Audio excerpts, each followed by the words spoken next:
Where do our childhoods go?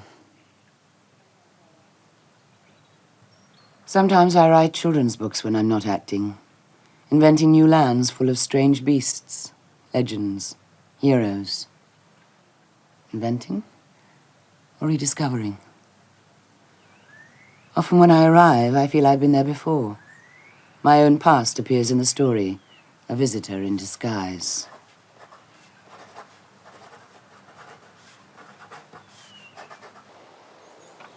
Ayrshire, southwest Scotland, landscape of my childhood. Edgar Allan Poe grew up here, spending his boyhood immersed in Ayrshire mist and legend.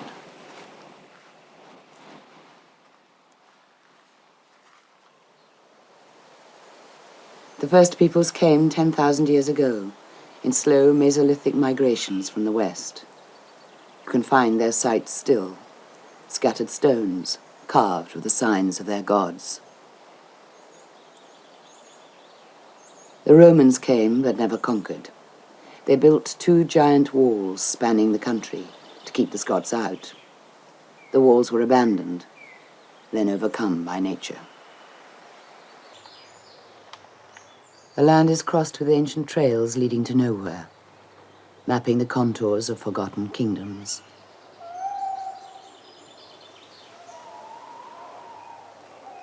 Maybe the old gods never left.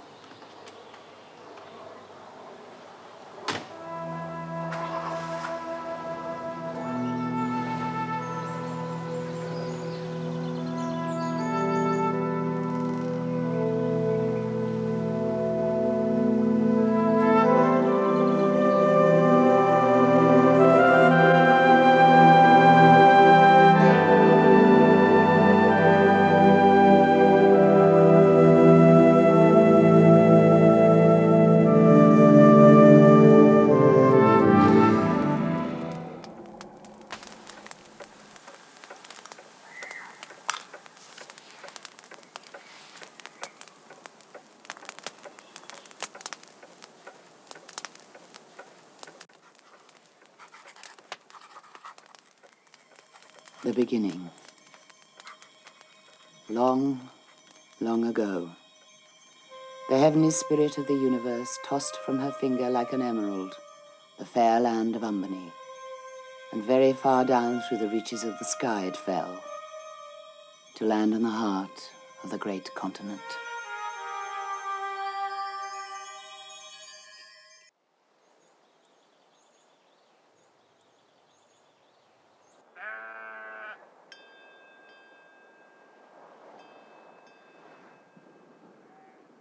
Across the other side, Troon, my small town.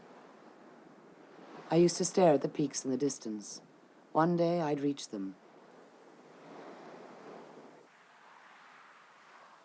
Closer than the peaks, but towering over the area still, is the legend of Robert Burns.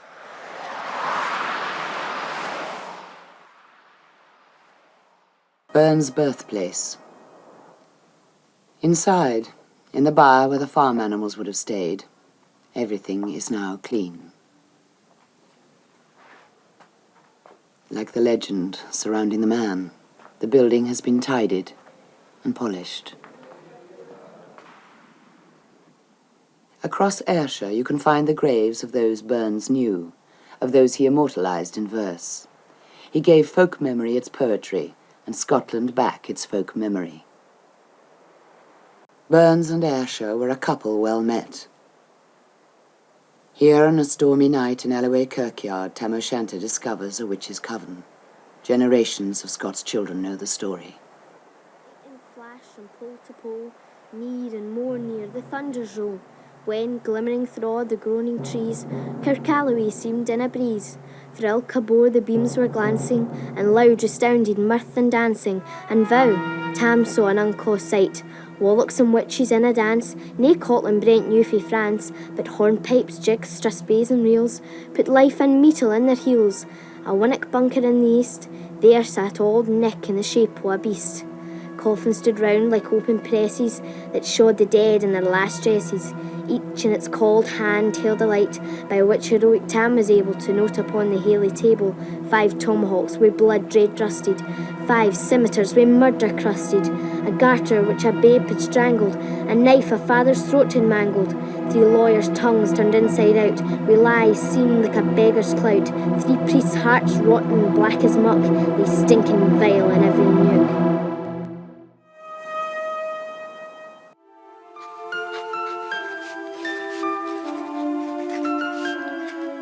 The search goes on. And late one summer's night at last, she saw she had come right through the forest and was gazing down into an immense silver lake that had no beginning and no end, but melted out of sight into sky.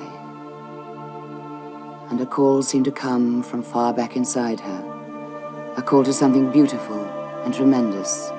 She turned and saw on the beach a unicorn pawing at the moonlight.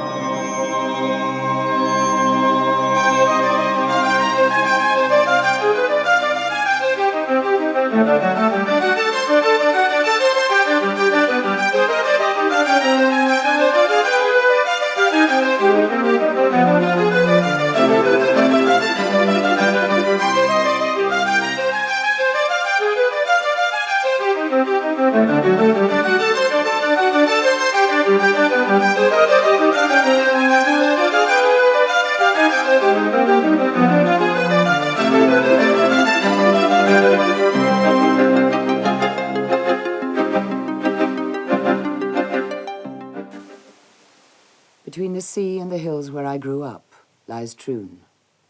Holidaymakers used to come there from Glasgow, filling the small boarding houses on the front. But like a seaside postcard curling from age and rain, it has few takers these days. Those on holiday pass it by. Its harbour crumbles into the sea. The area was never rich, but it was industrious. Nowadays, its factories provide work only for the scrap merchant. Like much of Scotland, its mistake was in not being the south of England.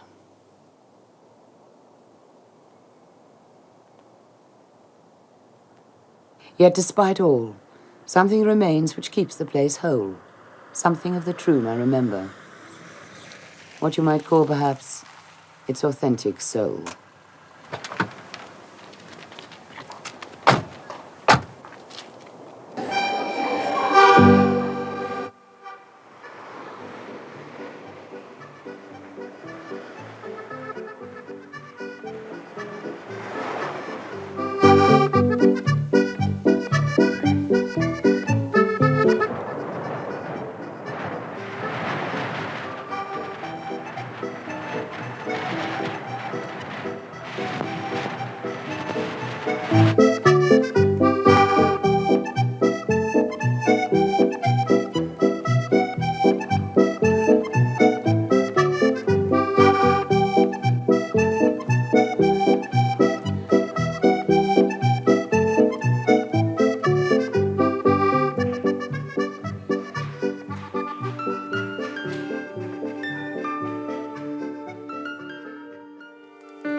Finding.